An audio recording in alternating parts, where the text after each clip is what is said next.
Hello everyone, it is your boy Winston and I'm back at it again with another video. Today we got a deck profile. Something that I have been really excited to come back to is the Illusion Chimera deck profile. Since we got new support with Nightmare Apprentice in the most recent set, Legacy of Destruction, that really takes this deck to new levels and makes it a lot more consistent. But before we get into this deck profile, guys, be sure to hit that subscribe button. I would really appreciate it. We're coming close to 2,500 subscribers, and it's all thanks to you guys. But while you guys are at it, be sure to hit that notification bell as well if you guys like watching Yu-Gi-Oh! Skits, other deck profiles, combo tutorials. Make sure you guys hit that notification bell. That way you guys could stay up to date when new videos do drop on the channel. Also, in the description box, guys, I have a very active Discord where every Yu-Gi-Oh player is welcome. We are into so many things, so if you guys want to be part of the community, talk to me directly, that is a perfect place to join on up. Everything is going to be in the description box. I have a very active TikTok, Twitter, and Twitch. If you guys want to go give me a follow there, I would really appreciate it. It's going to be in the description box, absolutely everything. But let's jump right into today's deck profile. To start us off, we are playing 3 of the new Apprentice Magician. It goes without saying, this is a phenomenal card, and if you're planning to play this deck, I would recommend playing this card or getting copies of this card sooner rather than later. But this card is special summon, doesn't activate, so it's a lot like Diabellstar in that sense. You discard a card and then special summon this, and then on summon it just searches another illusion monster. So you could search anything that you need, Cornfield Kodo, Mirror Sword Knight, and on top of that it's illusion monster, so it just being another body that you could fuse with really helps out in the grind game. And of course we played 3 Cornfield Kodo, the main searcher of the whole archetype that could be searched off of Nightmare Apprentice. But shout out to Mike, who ended up getting me the super rares. I didn't have any commons or super rares in my personal collection, so shout out to Mike from PGL, that's the homie. And shout out to PGL too, a great card shop here in Phoenix. If you guys are ever in town, be sure to check them out. But this searches out any monster that mentions Chimera Fusion. Usually you're going to end up searching off Mirror Sword Knight off of this, and it can be searched off Nightmare Apprentice, the newly released. And then of course we're playing 3 of Mirror Sword Knight. This card is absolutely busted. It has monster negation by banishing just as long as you control the Chimera, the King of Mythical Beasts, on the field, which the extra deck monsters are treated as that.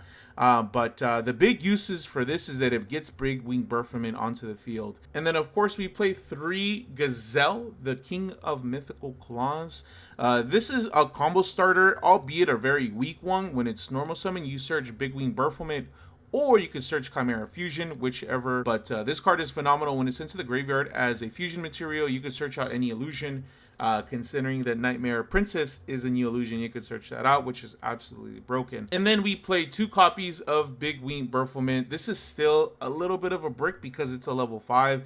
If it was level 4, it would be absolutely broken searching 2 cards. But once this card resolves, you could go ahead, you're locked into fusion. But yeah, you only ever play 2 copies of this. And then when this is used as a fusion material, you could search out, you could special summon any illusion monster from the graveyard, which is absolutely busted. We play 1 Master Tao, the Chanter. This card is absolutely busted. When it's sent to the graveyard in any kind of way, you special summon any illusion monster. Given you're locked into illusion monsters from the graveyard to be special summoned, but it doesn't really matter. When you have an optimal board and you manage to set up, this guy is just a phenomenal extender. He is just the one of. And then we play 1 of the new Diabells, the original Sin Keeper. Personally, I don't know if you even need to play this card. It has a phenomenal effect, and considering the current format, Snake Eyes is still one of the best deck. This is just easy special summon off of them, and then it just kind of floodgates your opponent, right? Like Evenly Match is stopped, Super Polymerization, cards like that, which are absolutely broken. Some of the best cards to break your boards when you're playing this deck. I'm still iffy and still testing this card. I don't know you need to play it, but realistically, you actually don't have to play it. But it is an illusion monster. It just fits with the build really well. And you could usually summon it off of Tao the Chanter. When it's sent to the graveyard, you use this, get it into the graveyard anyway. Berfelment that sends any illusion, fiend, or beast from the deck to the graveyard, and then summon this. And now you just floodgated your opponent. And then we play 1 Barrier Statue of the Abyss. Now, in theory, this is great, right? We're in a format where fire's really dominant. But there are just multiple ways to out this. The one that comes to mind easiest is SP Little Knight. And then, you'll just be able to summon. Given they have to go into SP Little Knight, considering the format, this could be really, really good. And there are other ways to Flightgate our opponent. Tiger King Wang Yu, there's another one. Personally, I think this is maybe the easiest because it just prevents all special summoning. We play 3 Chimera Fusion. At first, I remember when I was playing this deck, I was only playing 2 copies. It felt like a brick, but playing 3 is absolutely optimal. It just gives you the ability to fusion summon as much as you need to, right? Because you're just burning through all your fusions, right? You just summon so much in this deck, and a good way to stop this deck is like with Nibiru, but just having a body, recursion, using other cards in the deck that just gives you the ability to fusion is just broken. And the fact that it's not once per turn and it recurs itself, as long as you control the Chimera, the King, a mythical beast in the graveyard or in the field, when you open multiple of these is really good. And on top of that, it's a good way to dodge targeting negation. For example, you summon Big Wing Burflement, they Veiler it, and you have a way to fusion. You just activate this, use the Chimera, use the monster in your hand, and now you resolve Big Wing Burflement, and you get a body. But as far as the Chimera engine, that's everything in the main deck. Onto the branded stuff, guys. I am playing 2 copies of Fallen of Albaz. I never felt comfortable with only playing one. The reason being, if you don't have anything else other than branded fusion and you don't manage to shuffle this back into your deck, any other branded fusion that you would top deck are just bricks. So I do think that you need to play more than one. Play Dark Magician because I am playing Dragoon. Dragoon's really hard to deal with in this format, in my personal opinion. Phenomenal card. And then, of course, we are playing 3 branded fusions. Not only is this a phenomenal card in itself, right? In the Chimera engine, you normal summon Mirror Jade and they ash it, or they ash the Big Wee Burflement. Cool, now you get to drop the branded fusion, which is also started in the Chimera engine, and you'll be able to start activating effects. You could go into Dragoon, you could go into Wingbrum. There's just so many things that branded fusion alone does for this deck. It's a starter, and it's an extender. Just a phenomenal card in my opinion, and that's why I came to the sense that playing it is better than not. Other engines I am playing the Edgem package. I am playing 3 Patchwork, 3 Edgem Chain, and then 2 Polymerization. The fact that Edgem Chain is a fiend is absolutely busted because it just works with Chimera Fusion. Sometimes you don't have any other thing other than Edgem Chain to be able to fuse in, and sometimes that's all you need. Patchwork, I play 3 of because I want to see this card more than I want to see these in terms of opening hand, because I could just search them out with this. It does suck when you open multiple copies of like Edgem Chain or anything, because that could potentially mean that your Patchwork is dead, but it's never too bad of a thing when you open multiple polys, because you usually have enough bodies in hand or at least on field to be able to fuse into. And on top of that, this does give you extra layers of protections with certain extra deck monsters that we'll get into later. And then the recursion on this package is phenomenal. I am playing no hand traps in this deck, but I am playing board breakers. For my board breakers, I am playing 3 copies of Triple Tactics Talons. Realistically, guys, you can play whatever you want. You don't have to play these board breakers, but considering the format, considering how the deck works, these are just the ones that I think just work best. Triple Tactic Talents, there's not really much to explain. Phenomenal card, great way to board break. I am playing 3 copies of Forbidden Droplet. This card is absolutely busted, great in the current format. And on top of that, usually you could OTK with this deck pretty easily. This just gives you more room to be able to do that. You have so much searching in this deck. You have so many cards in hand. A lot of the time, you don't even care what you send off of it. You could send cards off that you activate with Droplet as well. It's just such a broken card in this format. But we are playing 3 copies of Super Polymerization. It's a big no to any deck, man. It's phenomenal in the current format.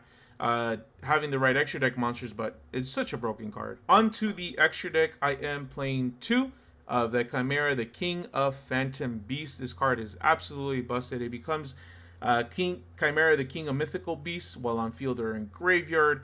And on top of that, it rips a card from your opponents. So let's say if at some point in time you get Ash Blossom, and then you still manage to get into this guy, you're ripping a card at the end phase. And let's say you have Talons, you're ripping another card and looking at their hand, which is absolutely busted. This card is broken, and how strong it is, given it has relatively low attack, but you could just fusion it off into something else and then just go for an OTK, which is busted. And then I am playing Chimera, the Illusion Beast. This is your OTK. I remember when I was first learning how to play this deck this card is absolutely busted. The fact that you could just use like 3-4 illusion monsters with this and attack the same monster 3-4 times, and a lot of people forget that it negates the effect on top of that. So you just attack usually 2 times, and then you attack with the extra body that you would have on board. The usual end board is this and like maybe like Windbrum. And then I am playing one Berfelment. This is what allows the barrier statue to be summoned, because you summon this, send the barrier statue, and then because you have Chimera in the graveyard, you banish it on their turn. During the draw phase, bring the barrier statue out. You still have Chimera on the field, and then on top of that, you have the barrier statue out, so they're locked into special summoning. You have all the resources in your graveyard, Mirror Sword Knight, Cornfield Kotal. It's just so many layers to play through when it comes to this deck. For the branded cards, I am playing one Windbrum. You use branded Fusion, Gazelle, and Fallen of Albaz into this. You get Windbrum, and then you get full combo off of Gazelle because you search the illusion monster. I play the one Albion, pretty straightforward, right? One Lubellion, and then I play the one Mirror Jade. Nothing too crazy, not too much to explain. Miscellaneous cards that just work really, really well with the deck. I play one Magnum the Reliever. This card is absolutely busted.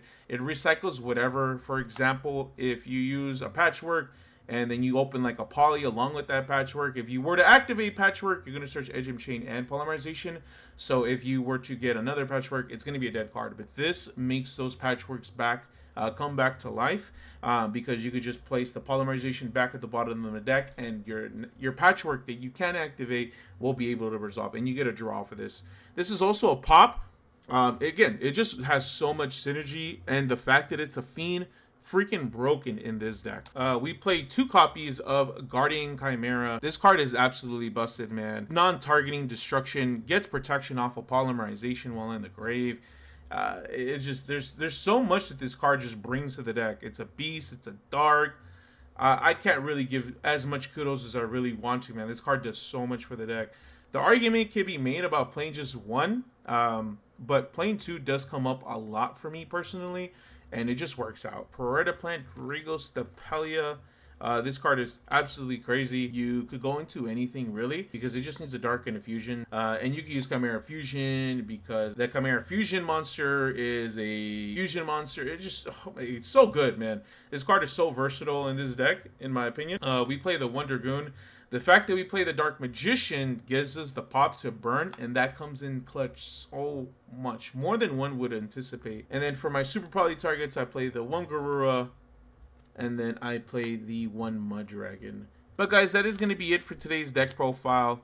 Hopefully you guys enjoyed it. Hopefully it helped you guys out in your guys' Illusion Chimera journey. I do think there's still things that can be tweaked out, like the Diabell Star, or what Floodgate you should really be using. Should you even be playing Dragoon or any of the branded stuff and just add more illusions? Again, there's still some more tweaking, but I think overall this build is really, really good. Let me know in the comment section, guys. Hopefully you guys enjoyed it. Let me know if you guys want to see test hands or anything like that. There is going to be a combo tutorial coming out very, very soon. But I hope you guys enjoyed it. That is going to be it for today's video. My name is Winsor. Thank you guys for checking out the channel. Peace out.